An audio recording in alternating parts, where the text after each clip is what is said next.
Queridas irmãs, caros irmãos, o que nós vamos tentar refletir juntos é um pouquinho sobre João Paulo II e a juventude. Podem ficar tranquilos que o que nós vamos falar também é para nós, viu, Sebastião? Faz tempo que a gente é jovem, né? Graças a Deus. E nós vamos aprender um pouquinho com o São João, com pequenas pinceladas, porque ele tem uma vasta literatura que fala dos jovens. Praticamente todas as suas falas, todos os seus documentos têm um momento especial para os jovens. E a primeira coisa que eu gostaria de dizer para vocês é que ele partilha conosco um monte de experiências pessoais na sua juventude. Entre elas, ser um jovem normal, que tinha o seu trabalho, que estudava, que participava de movimentos tanto dentro quanto fora da igreja, uma pessoa atuante na sociedade onde ele vivia. E isso deve ser a característica de cada jovem, pouco importando a idade que nós temos. Então, olhando João Paulo II, nós vamos perceber que ele vivia num país, na época, a Polônia, onde estava sob a jurisdição da antiga Rússia, onde havia uma repressão grande, inclusive na igreja. No entanto, ele encontrou o seu caminho. Também se ordenou, também foi sacerdote, foi bispo, foi cardeal em Cracóvia e depois foi escolhido papa. E o que nós vemos é que este homem é aquele homem que, em 1978, vai falar uma coisa muito séria. Ele vai falar assim: jovens, vocês são o futuro do mundo, a esperança da igreja e a minha esperança. Só que na época, qual que era a mentalidade? Falar de jovem era revolucionário, era subversivo, ou se não alienado. E ele vai falar isso mostrando para nós que realmente nós temos que acolher os nossos jovens e temos que educar estes jovens para aquilo que realmente é a vida cristã. E foi por isso que ele não teve medo em nenhuma circunstância de chamar a atenção sobre a juventude. E nós vamos perceber que quando ele esteve no Brasil, em 1980, acho que alguns se lembram, né? Aquela missa lá, a senhora também é da nossa idade, né? Aquela missa lá no Maracanã, a gente estava lá na celebração. E a gente viu como era um homem diferenciado. E duas situações me chamaram muita atenção. Ele fez questão de ter um encontro com os religiosos na Catedral do Rio de Janeiro. E aconteceu um episódio muito, muito legal. Porque um frei que estava comigo, ele quis botar a mão no Papa, mas ele levou um safanão do segurança. Em compensação, o Papa chegou lá no altar, hora que ele se virou, uma irmãzinha, jovenzinha, correu o corredor inteiro, foi até lá e deu um abraço nele. E segurança nenhuma segurou. Por que que eu falo isso? Porque naquela época, o Papa acolher uma pessoa jovem era raríssimo. Não se via isso. No entanto, ele já mostrava quem ele era. E aí, ele, no meio de nós, lá em Belo Horizonte, um encontro grande com os jovens, ele dizia com todas as letras para nós: a maior riqueza deste país, imensamente rico, são vocês jovens.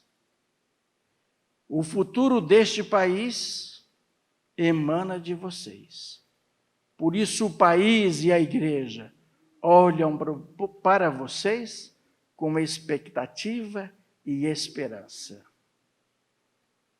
Eu era jovenzinho, eu tinha 6, 7 anos de padre na época. E outra coisa importante é que nós precisamos aprender, e ele falou isso para nós também, que na sua caminhada junto com os jovens, ele percebeu que em tudo o jovem tem que dar um não redondo para o ódio, a divisão e a violência.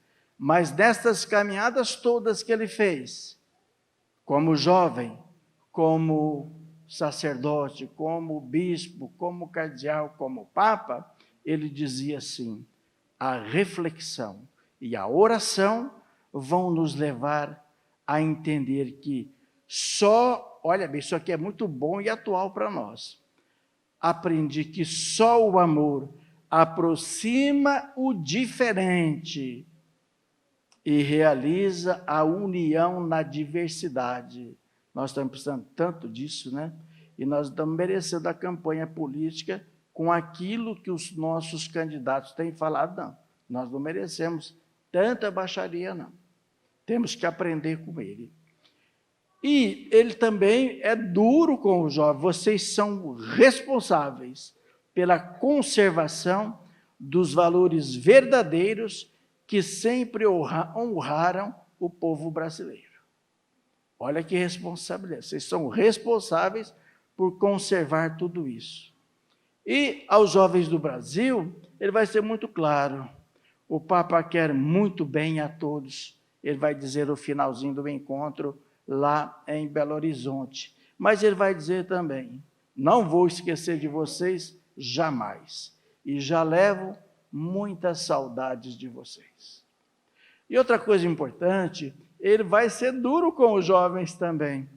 Conhecer e amar a verdade é conhecer Jesus Cristo. E no fundo, ele está já repetindo São Jerônimo, que falava: quem não conhece a Escritura, não conhece Jesus Cristo. E ele vai também colocar para nós que os jovens, em todas as circunstâncias, inclusive na sua oração, eles serão lembrados por ele. Isso é muito importante. Um Papa falando isso para nós. Nós continuamos jovens. Não é, Sebastião? Continuamos jovens, graças a Deus. E tem um documento dele chamado Dilecti Amici, que significa amados amigos. Ele diz assim: a igreja olha para os jovens, a igreja vê-se a si mesma nos jovens. E nós temos que aprender isso, porque nós achamos que igreja é padre, é freira, é bispo, é padre Márcio, é diácono permanente Gabriel. Somos nós a igreja. Somos nós. E essa igreja, ele vai falar para nós na Christi Fidelis, que significa mais ou menos assim, os fiéis leigos, não, os fiéis em Cristo. Os jovens constituem uma força excepcional e são um grande desafio para o futuro da igreja. Isso, um grande desafio para o futuro da igreja. Vou fazer uma perguntinha, mas é uma reflexão para nós também. Aqui, nas outras comunidades onde vocês participam, depois da pandemia, os jovens voltaram? Perceberam? E o que nós vamos fazer? Vamos deixar aí? Vamos deixar aí? Outro dia eu passei a noitinha, lá perto da minha casa tem um bar onde é a antiga careta, né? Aquele monte de jovens. E a pessoa que me levava falou assim: ô Frei, o que nós vamos oferecer para eles? O que nós vamos oferecer para eles? Mais cerveja, mais bebida? E mais do que isso, na Christi Fidelis, Laice, ele vai dizer assim: levai ao encontro de Jesus Cristo eucarístico, ou seja, na comunhão, na adoração, o entusiasmo da vossa idade, da vossa esperança e da sua capacidade de amar. Isso é para os jovens. Em Toronto, no Canadá, ele vai dizer assim: vós sois jovens, de 23, 22 anos. Eu sou um idoso de 82 anos.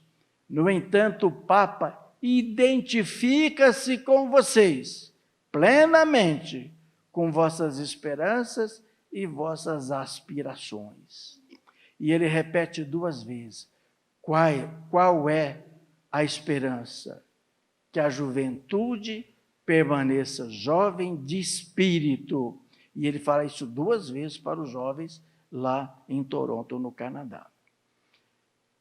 E se nós observarmos bem, os jovens, olhando para São João Paulo II, eu acho que eles aprenderam com João Paulo II, a proximidade foi tão grande que nele, no Papa, como já dizia São Leão Magno, robustece-se a nossa fortaleza. Ou seja, olhando para ele, nós vamos perceber o quanto nós temos que aprender com ele. E tem mais. Qualquer porcariazinha que acontece na igreja, não volta lá mais não. Esse movimento não é para mim não. Essa pastoral não é para mim não. Vocês se lembram? Ele muito mal ficando de pé, ele estava lá cumprindo a sua missão de pastor, de orientador, de alguém que vai à frente para mostrar o caminho. Então, nós vamos também perceber que o Senhor é duro com os jovens. Jovens, não tenhais medo de se encontrar com Jesus Cristo. Não tenhais medo, mas escutem sempre a voz do Senhor. A voz do Senhor ajuda a voz da consciência que está sedenta da verdade, da felicidade, da bondade e da beleza. Quem de nós não está sedento disso? Mas o encontro com o Senhor, a escuta da palavra, é que vão nos ajudar a enxergar melhor o caminho que deve ser vivido agora por nós, como cristãos neste mundo. E ele vai ser muito claro: se vocês estão buscando a verdade, a felicidade, a bondade, a beleza, só vão encontrar tudo isto numa pessoa só, o próprio Jesus Cristo. E quando nós tivemos a criação da Jornada Mundial da Juventude, várias vezes ele participou, ele vai dizer para os jovens: eu confio a vocês, jovens, a cruz de Cristo. Levem-na a todo mundo. Levem-na a todo mundo. E anunciem só Cristo morto e ressuscitado. Só nele há salvação e redenção.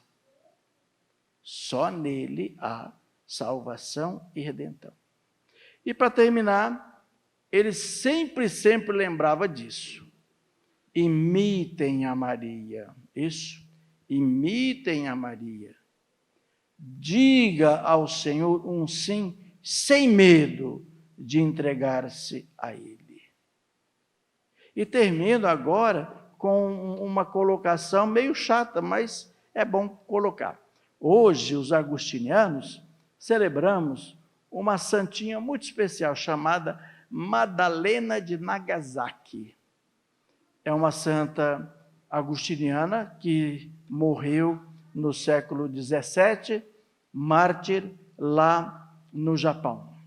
Só que tem uma coisa muito interessante. Sabe com que idade ela morreu? 23 anos. E o que ela fez?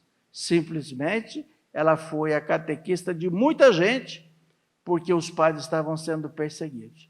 E quando a perseguição baixou em cima de todos os cristãos, ela fugiu como outros. Mas começaram a procurá-la. Aí ela se entregou para que os cristãos não fossem descobertos onde estavam e para que eles também pudessem não receber o mesmo martírio que ela. E vamos trazer esse negócio para nós. Esses dias, né? Acho que o Márcio está mais por dentro do que eu. Nós vamos ter a beatificação, se eu não me engano, de uma jovem, né? Acho que 13 ou 14 anos, que morreu. Por quê? Porque simplesmente alguém queria violentá-la. Ela deu a vida, mas ela não perdeu aquilo que para ela era importante, essencial. Ela entregou a virgindade, por causa da virgindade, a sua consagração ao Senhor, a sua própria vida. E os nossos jovens estão dispostos a fazer isso. Eu não sei se nós velhos estamos dispostos a fazer isso, não. Mas os jovens estão. E a gente vê cada coisa bonita, que a gente fala assim, Deus, como? Quando começou a pandemia, veio também uma situação muito, muito desagradável de fome, de carestia. Vocês se lembram disso? E muita gente se dispôs a abrir a sua casa, a oferecer o espaço da sua casa, e jovens iam fazer o quê? Iam atrás de comida, para fazerem cestas básicas, para serem oferecidas a quem não tinha nada. Acho que nós temos que aprender muito com João Paulo, né? E temos que aprender também com os jovens, porque o idoso, que eu acho que é velho, você pergunta para ele, está tudo bem? Dói aqui, dói ali, dói lá. Já morreu, esqueceu de deitar, né? Então, acho que é importante nós percebermos isso, porque o grande desafio da juventude qual é? Viver com intensidade, viver com amor. E nós temos que aprender isso. A coisa mais gostosa do mundo foi o que eu experimentei alguns anos atrás. Frei, o senhor vai atender essa pessoa? Vou. O que ela quer? Frei, ela é idosa, ela tem 93 anos. Sei. Aí eu fui. Toquei a campainha. Aqui que mora a dona fulana de tal. Você não está me conhecendo, não? Você não é o filho da Tereza? Falei, vixe. Comecei chutando fora, né? Mas aí ela falou assim, o senhor pergunta se eu estou bem? Olha, eu levantei, sentei na cama, só rodeou um pouquinho. Aí eu abri o olho, enxerguei tudo no vulto. Peguei os óculos e botei no rosto e comecei a enxergar. Dei umas esticadas, doeu em algum lugar. Mas eu falei assim, Deus, obrigada, viu? Eu estou viva. Obrigado por mais esse dia. 93 anos. Como é que vai? Mais ou menos. E você? Vamos parar com isso. Vamos viver intensamente essa vida que Deus nos dá, principalmente vocês que são pais de adolescentes e de jovens.